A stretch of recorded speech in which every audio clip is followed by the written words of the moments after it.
Hi all, this is Mr. Yeager for chemistry, and we are on to our third unit, which is very brief. We are introducing chemical bonding. We are only going to talk about properties of bonds and anti-molecular forces. We are not getting into nomenclature or where we name compounds yet.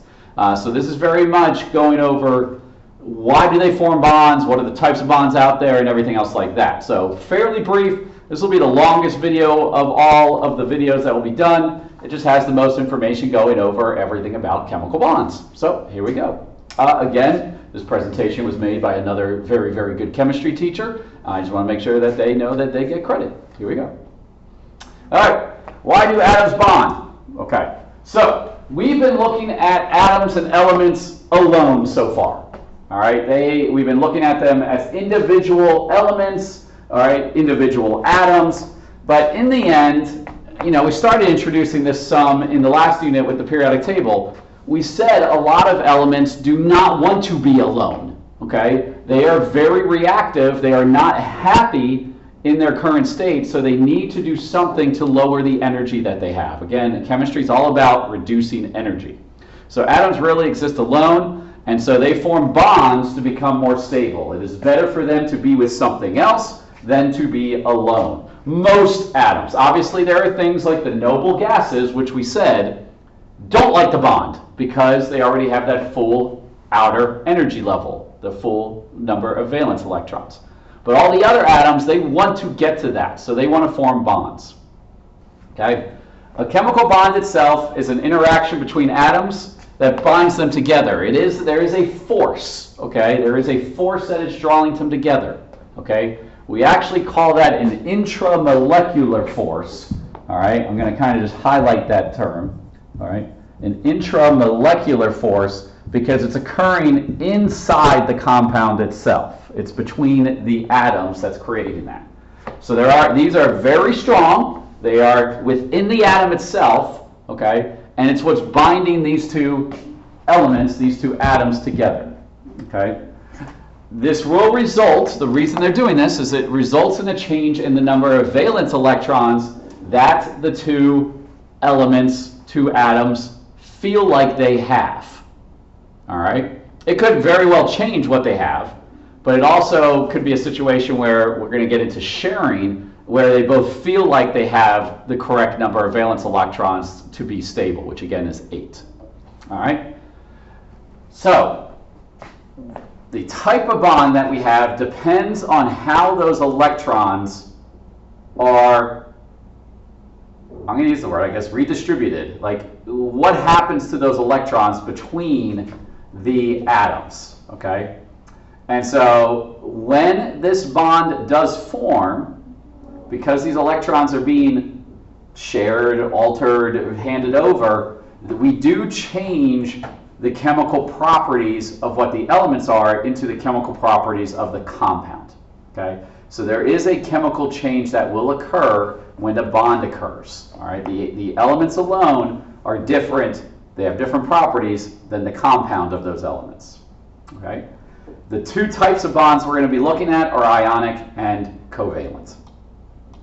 So for an ionic bond, that's a lot of stuff, okay? For an ionic bond, it's created by this attraction between the atoms due to a transfer of electrons, a complete transfer. This means that we create ions. So ions are back. We mentioned this term back in Unit 1. An ion is a charged atom where it has either gained or lost electrons. If it has lost electrons, it'll become a positive cation. If it has gained electrons, it becomes a negative anion. Positive and negative then attract, and they form an ionic bond between the two of them. All right? So this is kind of showing that with sodium and chlorine. So what happens is, we will learn later, chlorine already is a molecule in a way. Chlorine will actually never exist completely on its own. So we have this chlorine molecule, but it's pure chlorine. It has the properties of chlorine. It's a poisonous yellowish gas. All right? And then we have two alone sodium atoms. Okay, the sodiums are separate, all right? And sodium, as we learned, is an alkali metal. It is a soft metal, has generally a silverish grayish look, and it will explode. So we put this explosive metal together with a poisonous gas, and what happens is the chlorine will take that electron. Each chlorine will grab one of the electrons from a sodium atom, and then they become charged. You can see sodium becomes the cation, chlorine becomes the anion. And since one is positive and one's negative, they are attracted. And they actually form this kind of, we call this crystal structure, a repeating arrangement of atoms, all right, that basically you have sodium and chlorine atoms, that's what you see in this giant conglomerate down here, coming all together, okay? This is actually called, just to give you kind of names of these things, a formula unit.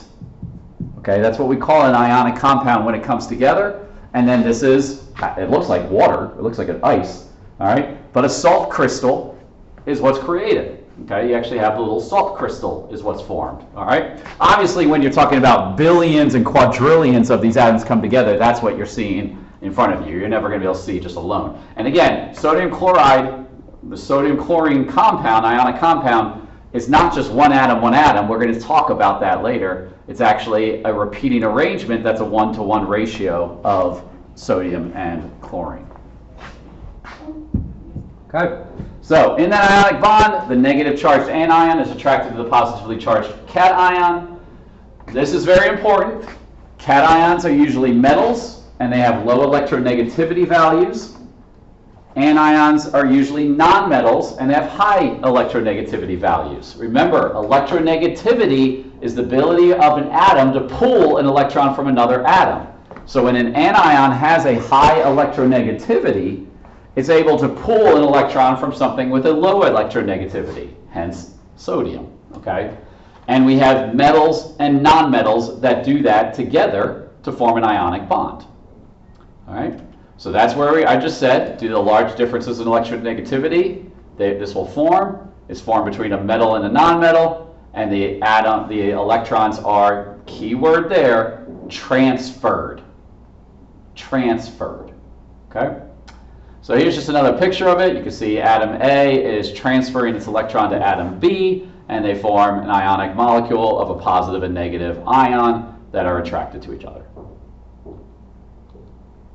All right, before we jump to our other type, we're going to break this down. They are kind of names of these compounds based on how many elements are involved.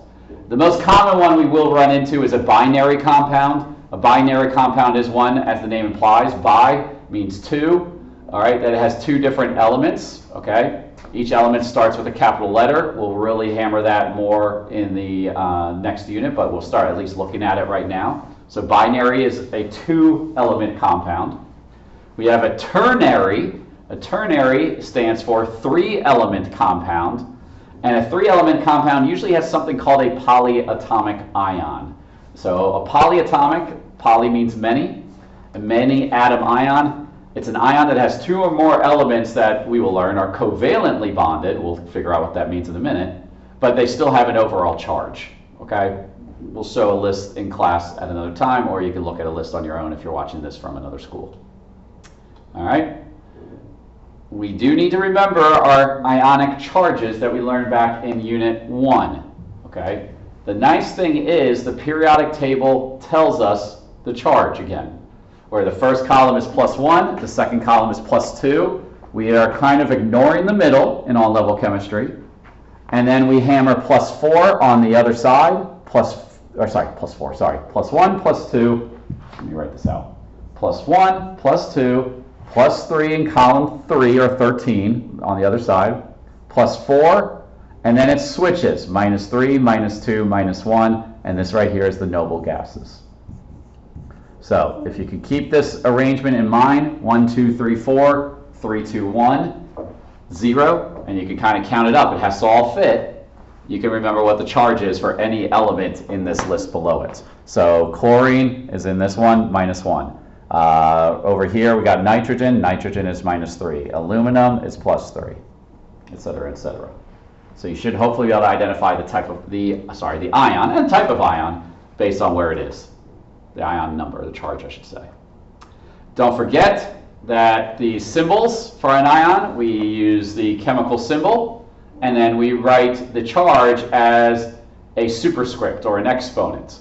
All right? You do not need to write 1. I know it says it right there, but you don't need to write 1 when it's 1. If it's 2, 3, or 4, we should definitely write it out. All right? A bunch of examples of binary compounds. I'm just going to go through them. There you go. Sorry, going back. I'm going to go up one. All of these have just 2 elements. I don't care if there's, don't worry about this number right now. This means that there's 2 chlorines, but a binary compound is made up of 2 elements. 2 elements, 2 elements. A ternary compound has 3 elements. Okay? 3 elements, 3 elements, 3 elements. Or even 4, like the bottom one here. The second part here, this is what we call a polyatomic ion. This on this side, all of this is going to have 1 ionic charge all together. All right, last thing I believe for ionic compounds is just what kind of general properties would I see for an ionic compound. So if I go out into the world and pick something up and go, is this possibly ionic or covalent? Ionic will generally, as I said, form crystalline structures. Again, a crystal is something with a repeating arrangement. They have very high melting and boiling points. Okay, think of salt. You can't really melt salt or boil salt. You can dissolve it. That is something completely different. Okay, but you can't melt it. Okay, or I should say you can melt it, but it's going to be very difficult to melt. All right. And then the ionic compounds, another neat thing is they can conduct electricity when they are melted or dissolved. So, you can melt it, it's just extremely difficult. There's very high temperatures. Dissolving it is a lot easier, okay? When we dissolve it, I want to point out, just to kind of extend this a little bit, we call this an electrolyte, which you obviously have heard of from energy drinks. Okay, those are extra salts and sugars that are added to it. Mainly the salts is what we're looking at, not the sugars. Okay, all right, that leads us to our second type, covalent bonds. Covalent bonds is where you are sharing electrons. Okay, so no more transferring, sharing electrons between 2 atoms. All right, if they are shared, this is what I meant by both atom feels like they are holding onto those electrons. And so if I look at each atom alone, each one is happy with the number of electrons they have. All right? This is formed between 2 nonmetals. So metal, nonmetal is ionic, nonmetal is covalent. And you get this kind of arrangement, which we're going to be drawing things out like that and doing a neat lab. So this is showing you where they are sharing the electrons. So you can see the arrow right here. Each one has 1 electron to share, and if they share those electrons, if I look at the atoms individually, I have 2, 4, 6, 8 electrons around this, okay, if I add them all up. If I look at the other side, the other atom feels like it has 8 electrons around it, so that's why they both are happy now, okay? They want to receive 8. All right, examples of covalent compounds, nonmetal, nonmetal, okay? So these would also be binary covalent compounds. That last one is a ternary. Woo! Okay. And that one is sucrose, sugar. Characteristics. Covalent compounds, they again, just like nonmetals, they come in a lot of different possibilities. They could be solids, liquids, or gases. Again, ionic is pretty much all solids. Okay, I don't think you're going to find, especially a gaseous ionic. It's just not going to happen. Okay. But solids, liquids, or gases for covalent. Guess what? They have low melting point and boiling points. So this is nice. It's the opposite. And they're not very good conductors. So again, kind of going with the opposite.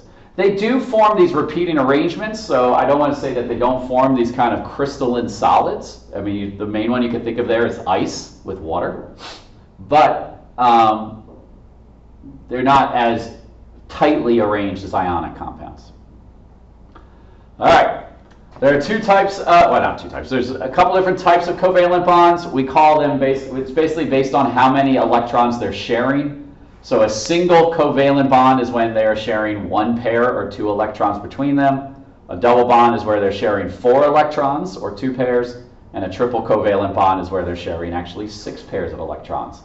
Clearly, as I added more bonds between the two atoms, they're going to get stronger.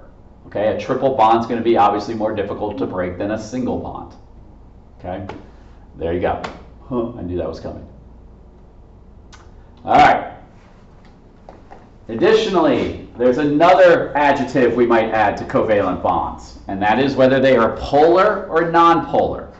And all we need to kind of understand with this sum is that even though we're saying that the electrons are shared, just like humans, we could sit there and say we share something with somebody else, but do we share it equally?